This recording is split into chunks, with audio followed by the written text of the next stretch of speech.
After leaving the shipyard to begin her sea trials just a couple days ago, Icon of the Seas is already being spotted back at the shipyard. I'll tell you why she's home so soon. Plus, one cruise line is removing some popular shareholder perks, and it's a Carnival brand, which might spell trouble on the horizon. And speaking of Carnival, they've been forced to issue clarifications about some problems folks have been having with priority boarding. Let's roll the intro.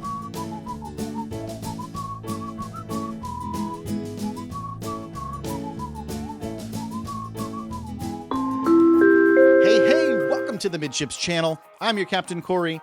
Thank you so much for stopping by the channel today. It's been a crazy storm all day here at my house. Take a look outside. This was like an hour ago. I know most of you have probably seen the recent footage that came out from on board Independence of the Seas, the Royal Caribbean ship that saw crazy weather happen just last week. Chairs, hats, towels, people flying everywhere in the wind. Well, that event only took place like 20 or 30 miles just straight east of where this footage I just showed you was taken today. And I bring this up to let you know that this time of year, Central and South Florida, you need to be ready for crazy to come out. And I'm not talking about the Florida man. I'm talking about the Florida weather. It's nuts, and folks on Royal Caribbean's Independence of the Seas saw that firsthand. So let's get into some other cruise news. First things first, let's talk about the largest cruise ship ever built by human beings, Royal Caribbean's Icon of the Seas. A few days ago, Icon left the Meyer shipyard to begin her sea trials. And as of today, the ship was spotted back at the construction yard. So why is Icon back home so soon? Well, it's because she successfully completed, and I should say aced, her sea trials, her very first round at least, completing yet another major milestone in Icon's journey towards her very first cruise with passengers in January of next year. Now, they really shook this ship down. Some of the tests that Icon just went through over the last few days included evaluating her top speed, maneuverability testing, some of the safety systems on board, and Royal Caribbean is really trying to elevate the level of luxury on the Icon class of ships. They're going so far as to evaluate the noise and vibration levels all around the ship. I know a lot of you probably remember cruising on some older ships, and the further you would get towards the back of those older ships, the more you would feel that whoom, whoom, whoom, whoom, whoom, that engine noise, the purr of the kittens down below the water lines as those screws push you through the water. And Icon of the Seas, there should be a lot less of the whoom, whoom, whoom, whoom, whoom on board Icon. And gosh darn it, now I'm going to have to make a whoom, whoom, whoom t-shirt. Go ahead, say it. I know you want to. Go ahead, pause the video. Whoom, whoom, whoom.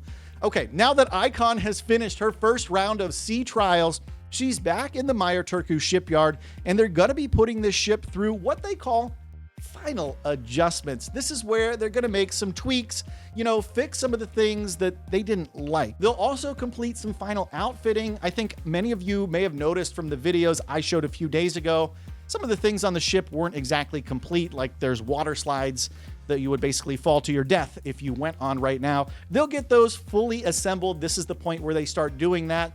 It's also the point where Icon gets her interior installed. Icon of the Seas is about to go from incomplete to looking ready to sail here in the blink of an eye. Now that the first round of sea trials are done, the ship will prepare for those additional outings later this year to really finish the shakedown phase and get Icon ready for her first paying passengers. And those paying passengers would be wise to make a trip to the Midships Amazon store a couple weeks ahead of their cruise on Icon, or any other ship for that matter, because in there they'll find everything they need to have an amazing time. That Loyal to Royal t-shirt, it's been flying off the shelves lately. And you too can have an amazing time on your next cruise with anything you buy from that store. It's a great way to support me, my work, and keep me cruising. Check it out. There's a link in the description down below. Let's keep the cruise news rolling.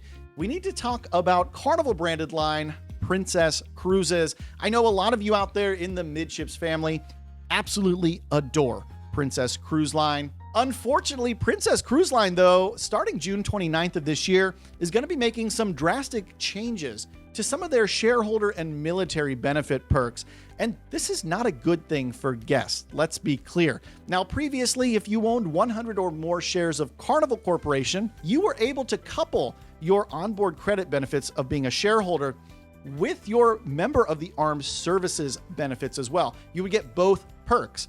But now Princess is changing that policy, and for the new change, if you're a member of the military and a shareholder, well, now you have to choose between which credit you want. You can't get both. And personally, I don't think going after the benefits of the people who serve the country you operate out of is really a good look. And unfortunately, parent company Carnival Cruise Line has also recently had a bad look with some of their most loyal cruisers by causing extra confusion at some of their home ports that's led to a lot of their loyal high-status cruise members not being able to receive their priority embarkation perk when they get to the cruise port.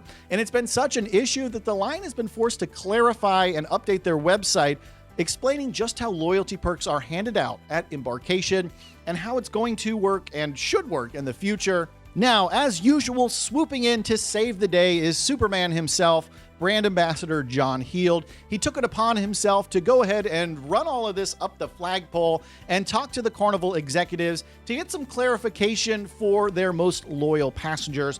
And John says priority guests are allowed to join the priority line whenever they arrive at any point in time, be it the very first arrival appointment or the very last. If you made it this far into today's episode, please make sure you get subscribed to the channel as we push our way to 20K. That's 20,000 subscribers. While you're down there subscribing, do me a huge favor, slam that thumbs up button if you wish Princess Cruise Line would come to their senses and stop picking on the military folks. Come on, man. Thank you so much for stopping by the channel today, and until tomorrow, we'll see ya on the Midships. I was filming earlier today for a video that's also getting released today, a packing video for Alaska, and I was doing some filming in my hot tub, and I totally accidentally booked this Princess cruise up in Alaska, and it was like $370. So I might actually take it. I don't even know when it is or where it leaves from. I think it leaves in the next couple of weeks. So maybe there's some new content coming out from a cruise line I have not cruised on before. If you've got any Princess tips or tricks that I need to know about, leave them in the comments below. If not, we'll see you tomorrow.